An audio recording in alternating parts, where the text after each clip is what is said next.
বিশ্ব মুসলিম জাহানের বড় উৎসব ঈদুল আজহা ত্যাগের মহিমায় উদ্ভাসিত হয়ে প্রতিবছর আসে। মহান আল্লাহর সন্তুষ্টির জন্য মুসলমানরা কুরবানি দিয়ে থাকেন এই ঈদে। কুরবানির মাংস দরিদ্র প্রতিবেশী আত্মীয় স্বজনের মধ্যে ভাগ করে দিয়ে আনন্দের অংশীদার হন। ঈদুল আজহা একটি ইবাদতের লক্ষ্যে কুরবানি করি আমরা, কিন্তু আমাদের অসচেতনতা ও গাফলতির কারণে আমাদের পরিবেশ দূষণের মুখে পড়ে, যা কখনোই কাম্য নয়। কুরবানির হাট থেকে গরু কিনেই অনেকে রাস্তার ধারে গরু বাঁধে। গরুর মলমূত্রে রাস্তা অপরিষ্কার হয় ও দুর্গন্ধ ছড়ায়। আমাদের সবার এই বিষয়ে সচেতন থাকা উচিত। যারা বাড়ির আশেপাশে বাঁধেন তারাও অন্যের অসুবিধার প্রতি খেয়াল রাখা জরুরি।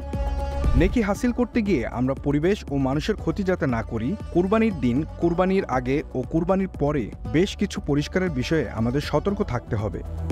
আমরা কিছু পদক্ষেপ আগে থেকেই নিয়ে রাখতে পারি, সেক্ষেত্রে পরিষ্কার বা পরিচ্ছন্ন পরিবেশ বজায় রাখা সম্ভব হবে।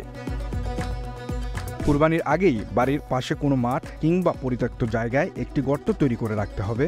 মাংস কাটার সময় উচ্ছিষ্টগুলো যেখানে সেখানে না ফেলে এক জায়গায় রেখে কাজ শেষে সেগুলো গর্তে পুঁতে ফেলতে হবে। বিশেষ করে পশুর ভুঁড়ি পরিষ্কারের পর সেই আবর্জনা খোলা অবস্থায় না রেখে সেই গর্তে পুঁতে ফেলতে হবে। কুরবানির সব কার্যক্রমের শেষে রক্তে মাখা রাস্তাঘাট ধুয়ে পরিষ্কার করে ফেলতে হবে। জীবাণু যেন না ছড়াতে পারে সেজন্য পরিষ্কারের সময় জীবাণুনাশক তরল যেমন স্যাভলন বা ডেটল মেশানো সাবান পানি দিয়ে ধুয়ে মুছে নিতে হবে। যারা চাটায় মাংস কাটবেন, মাংস কাটাকাটি করার পর চাটাইটি পুড়িয়ে ফেলতে হবে। তা না হলে অ্যানোফিলিস মশার উপদ্রব বেড়ে ম্যালেরিয়া হওয়ার আশঙ্কা থাকে। ভুঁড়ি বা মাংস পরিষ্কারের সময় হাতে গ্লাভস পরলে ভালো হয়, না হলে হাত কেটে যেতে পারে। কাটা স্থানে জীবাণু সংক্রমণও হতে পারে। আরেকটি বিষয় খেয়াল রাখা জরুরি, কুরবানির আগে কাটাছেঁড়া সংক্রান্ত প্রাথমিক চিকিৎসা সামগ্রী সঙ্গে রাখা প্রয়োজন। ঈদুল আজহা যেহেতু আমাদের কাছে ত্যাগের বাণী নিয়ে আসে, তাই আমরা সবাই যে যার সাধ্যমতো কুরবানির মাংস যেন গরিব দুঃখীর মাঝে বিলিয়ে দিই।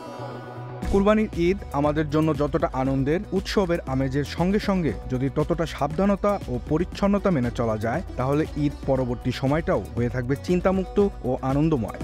ঈদ সকলের জন্য বয়ে আনুক আনন্দ, শান্তি ও স্বস্তি। ঈদ মোবারক।